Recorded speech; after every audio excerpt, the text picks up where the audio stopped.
নমস্কার বন্ধুরা, Indian choice কিচেনে তোমাদের স্বাগত জানাই। আজকের রেসিপি হলো লাউ চিংড়ি। সঙ্গে থাকো, দেখতে থাকো। লাউ চিংড়ি করার জন্য প্রথমে আমি একটা লাউকে এরকম লম্বা লম্বা করে সরু সরু করে কেটে নিয়েছি।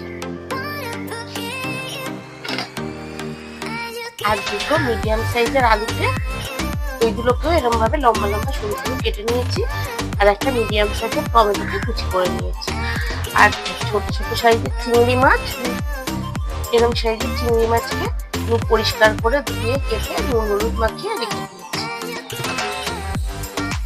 কড়াইতে একটু সাদা তেল বসিয়ে দিয়েছি। তেলটা গরম হয়ে গেছে। এবারে কয়েকটা বড়ি ভাজতে শুরু করে দেব।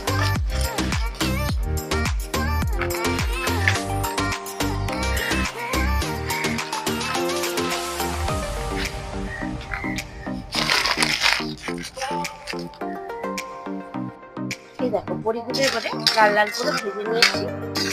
এবারে বড়িগুলো লাল লাল ভেজে নিয়ে তুলে একটা জায়গায়।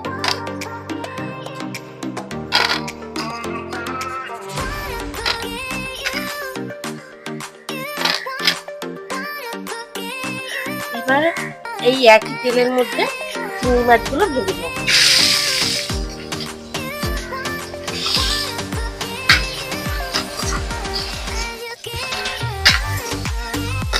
চিংড়ি মাছগুলো একটু হালকা করে ভেজে নেবো, বেশি ভাজবো না, জাস্ট একটু নাড়াচাড়া করে মাছগুলোকে তুলে নেবো। ঠিক আছে, মাছগুলোর একটু যে কালার চেঞ্জ হয়েছে, এবারে মাছগুলোকে আমি একটা জায়গায় তুলে নেবো।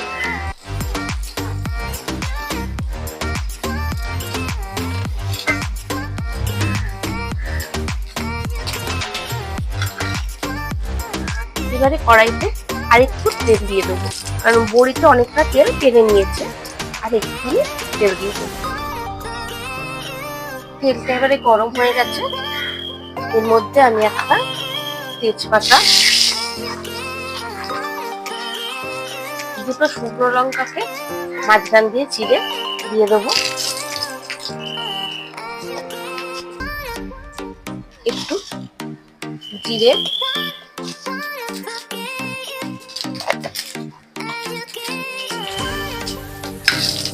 ফোড়নগুলোকে একটু নাড়াচাড়া করে নিই। এর মধ্যে কেটে রাখা টমেটো গুলোকে দিয়ে দেবো।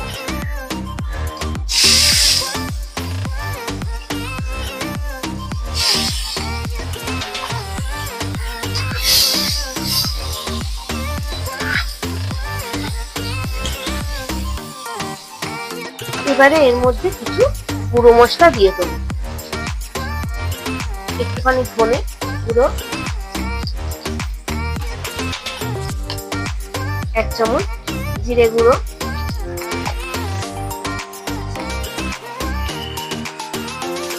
রঙের জন্য হলুদ, আর স্বাদ মতন নুন।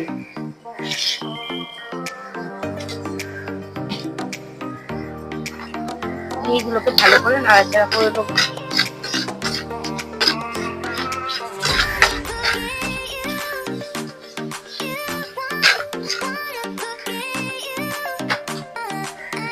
আর 1 চামচ আদা বাটা।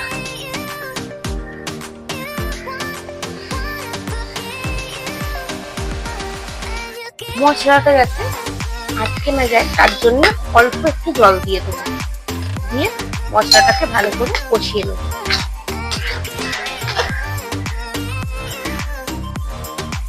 দিয়ে সব মশলাগুলোকে ভালো করে কষিয়ে নিতে হবে।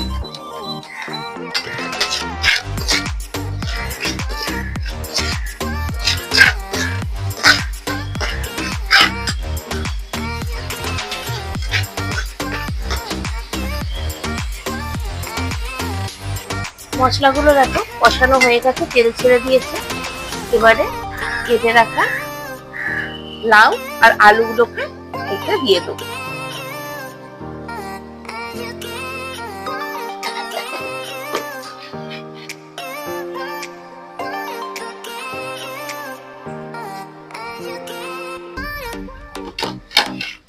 দিয়ে মশলার সঙ্গে ভালো করে এগুলোকে কষিয়ে নেব।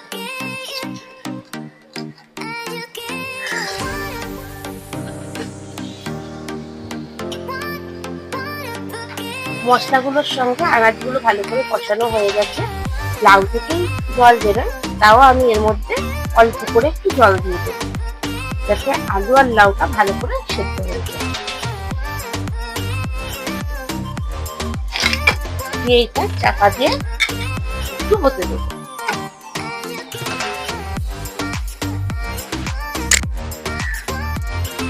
লাউটা আর আলুটা 50% বয়েল হয়ে গেছে। এবারে ভেজে রাখা বড়িগুলো আর চিংড়ি মাছটা দিয়ে দেবো, দিয়ে ভালো করে নাড়াচাড়া করে দেবো।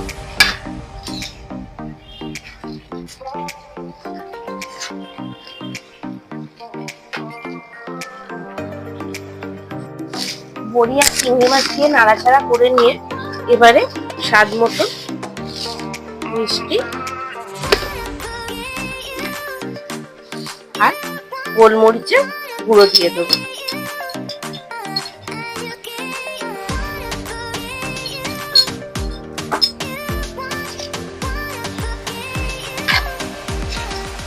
সবগুলোকে ভালো করে একসঙ্গে মিশিয়ে নিতে হবে।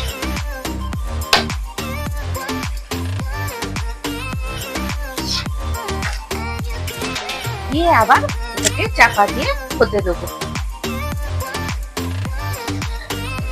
আর 5 মিনিটের মতন হলেই এটা পুরো সেদ্ধ হয়ে যাবে। 5 মিনিট এরকম চাপা দিয়ে রেখে দেখো সব কটা পুরোপুরি বয়েল হয়ে গেছে, জলটাও অনেকটা টেনে নিয়েছে।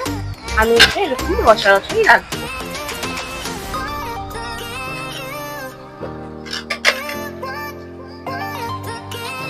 এবারে একটু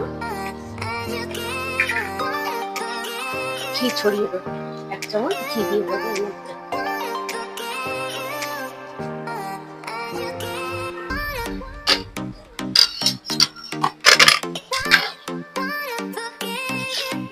দিয়ে ভালোভাবে নাড়াচাড়া করে নিয়ে একটু ফ্লেমটাকে অফ করে দিয়ে একটু খানিকক্ষণ চাপা দিয়ে রাখবো, যাতে ঘিয়ের ফ্লেভারটা ভালো আসবে।